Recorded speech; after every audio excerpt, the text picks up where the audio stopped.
One of the keys is remember where you came from, keep that shit in the front of your mind, and when shit goes bad and it goes sideways, a lot of shit does, you're getting booed out of the fucking building, or you're coming through this injury, or people are writing you off, oh, you guys ain't gonna fucking make it, any of that shit.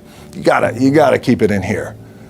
And it really has to, it should drive you.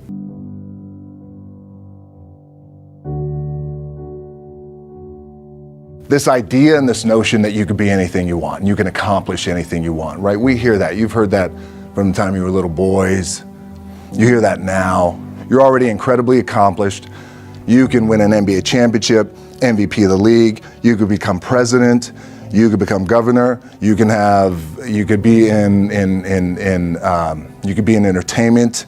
You could do Charles, and you could do Shaq. You could do that. You could do whatever you want to do. You guys know that. The thing that has worked for me is to remember the hard times. So, and I'm sure you guys all have your processes, and again, I'm gonna tell you what's worked for me. So before a big movie comes out, before, back in the days when I was wrestling with WWE, a WrestleMania match, anything big that would happen, I would always take a moment and I'd just remind myself, all right, I was evicted when I was 14. We were kicked off the island. We couldn't live in Hawaii. Had no place to live. A lot of shit happened then when I moved to Nashville. I was arrested multiple times by the time I was 16 years old. I gotta remember that. If I were playing on this team, which my skills are, what's that term? Oh, the shits. So I never play. But before I lace up, before I get on the court, before I play in these big games, before I go to the Staples Center, where history is there, those are historic walls there at the Staples Center. I would remember that, and it allows me then to be present in the moment and understand, holy shit, the stuff I have around me right now, this is the shit that I dreamed of when I was a kid. I am here. I played for University of Miami, played for great teams. Warren Sapp, Ray Lewis, they were my teammates. They were balling. Warren Sapp was playing tight end that time. I was starting defensive tackle. Yeah, they moved him over to D-line. And he looked at me, he's like, yo, dude, I'm gonna take your spot. I said, you ain't taking my fucking spot. He said, I'm gonna take your spot. I said, no, you ain't. We battled, and he took my spot. Now you can imagine how that fucked with me, because there goes my opportunity.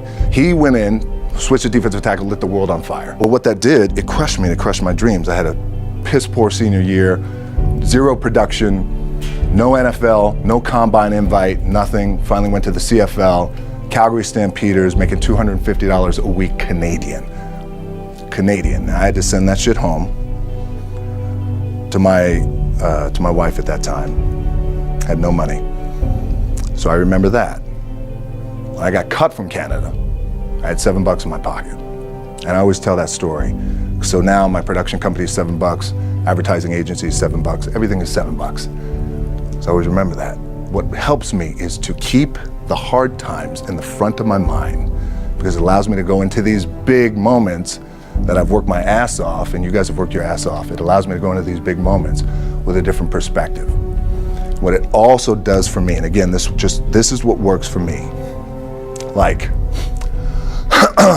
I keep my back, excuse my language, my back is up against this motherfucker every day. It's against this fucking wall. Excuse my language, ladies in the room. But it's up against this motherfucker because it's what I believe in. And when my back is against this motherfucker, then there's nowhere to go. But that way. That's it. So I feel like this could be something, an ideology and mindset that could help you, if you look at it that way. Because you made it already. We made it. We're successful boys, and we're lucky boys to be where we're at. Oh, you guys made it. Everybody's rich in the room. Nobody's gonna get evicted anymore.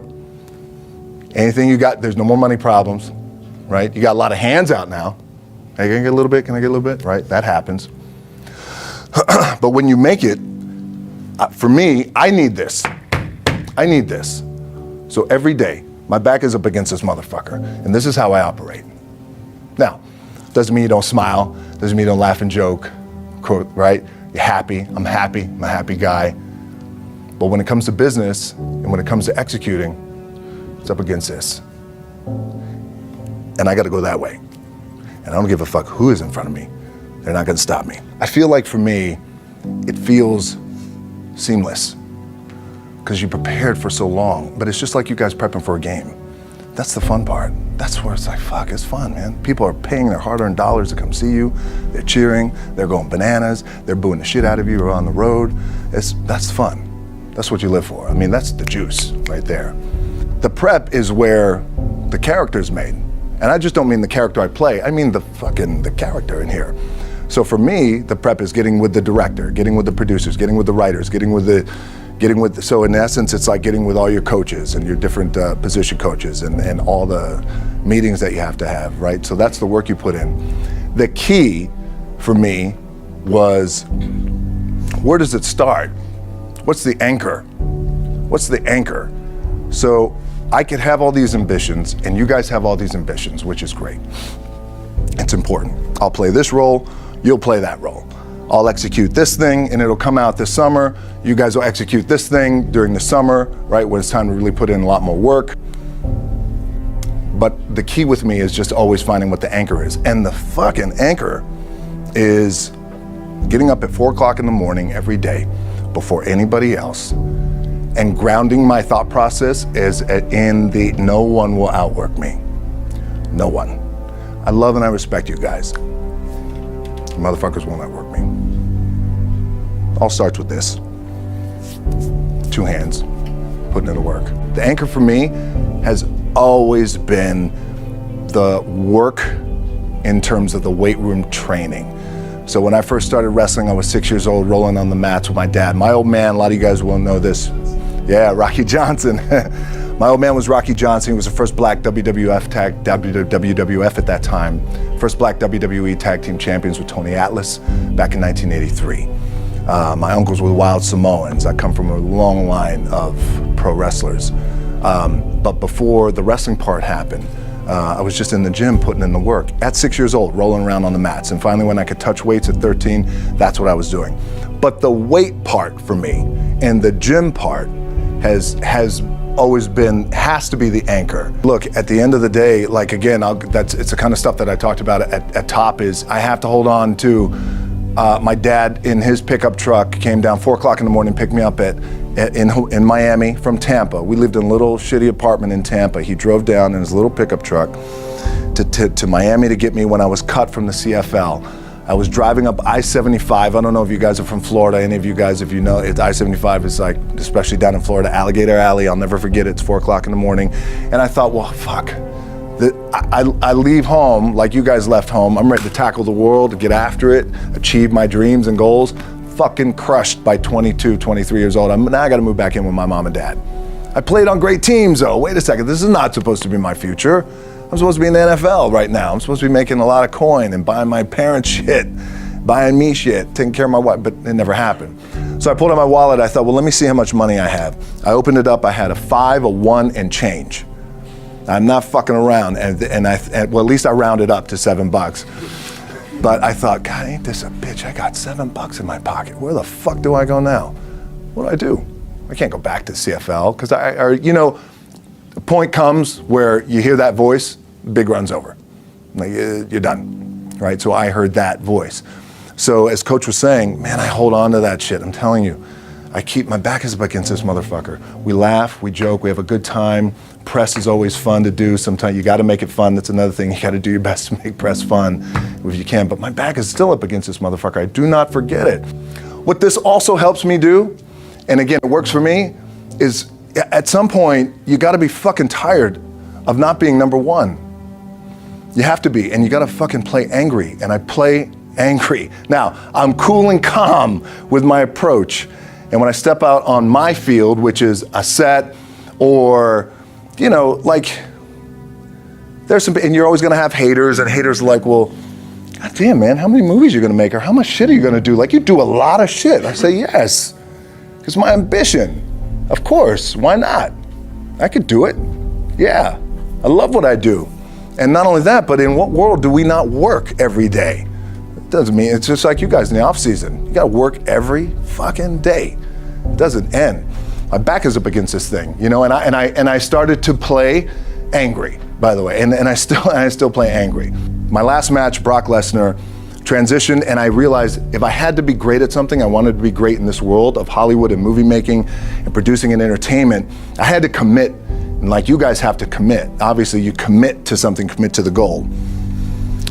So I quietly retired. 2 years later, I thought, what the fuck did I do with my career? Because my movies were not doing well. I was written off. I was like, it was around 2006, 2007. I was like, God damn. I left, I pulled a Jim Brown. I left when I was on top, like #1 in the wrestling business, and I left. It was a ballsy, gutsy, some call it stupid move, but I had to commit and I had to follow what was in my gut. And at that time, I'll share this with you guys, and Will Smith is my boy, and I sat down at that time with the agency I was with, and they said, what do you want to accomplish? I said, I want to accomplish the world. I want the world, and I want Will Smith's career, and I said, and I mean this respectfully because I know he's here at this agency with us, I want to do it bigger and better. And they looked at me like I had 3 fucking heads, and they were like, okay. But I still stayed focused, and I still had still put in the hard work with my 2 hands, and that's it. And that's what it comes down to with you guys. One of the keys is, remember where you came from, keep that shit in the front of your mind, and when shit goes bad and it goes sideways, a lot of shit does, you're getting booed out of the fucking building, or you're coming through this injury, or people are writing you off, oh, you guys ain't gonna fucking make it, you know, any of that shit. You gotta keep it in here. And it really has to, it should drive you. It should, it works for me, it should drive you. You get all the talent in the world, it's all here. Really the 2 things I wanna say are, you gotta be the hardest workers in the room.